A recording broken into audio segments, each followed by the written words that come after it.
French have this lovely expression, and they call it déformation professionnelle. So they say that in any job you do, you end up being deformed by the job that you do, and that you carry that through into your private life. And my point is to say, probably the déformation professionnelle that I suffer from is that in a market the past has to be cut immediately, i.e.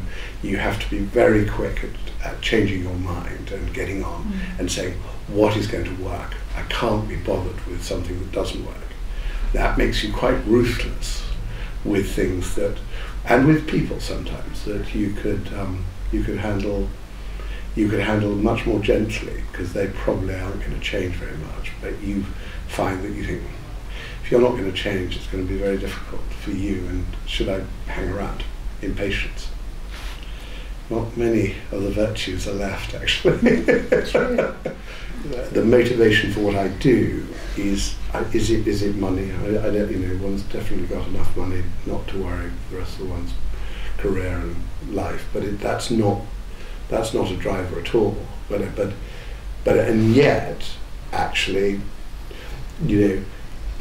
understanding the world enough to forecast it and seeing that it turns out to be more right than wrong is a wonderful. I mean, that is a marvelous time, I can promise you. And the fact is that capitalism rewards the allocator of capital who gets it right. So one is paid to do just what you want to do.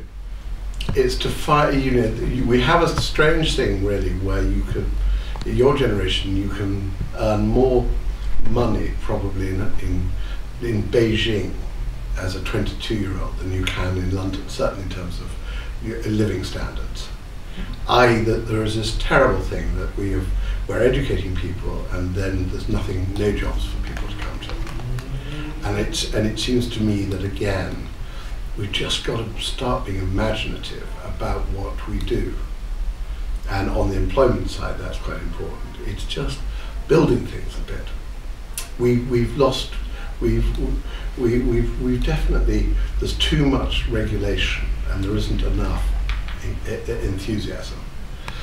And there aren't enough jobs. And I feel that's a really big one. Because I also think, what's fascinating is just how many people, young people, come out of school and university, and they finally got it, they've understood it, and they loathe to lose that understanding, and yet the jobs that they're offered are so menial that there's nothing that follows up what they've just started to pick up. And I think that's that's for all of us. How do you keep life being led at a high level? But you've got to. You must pursue that particular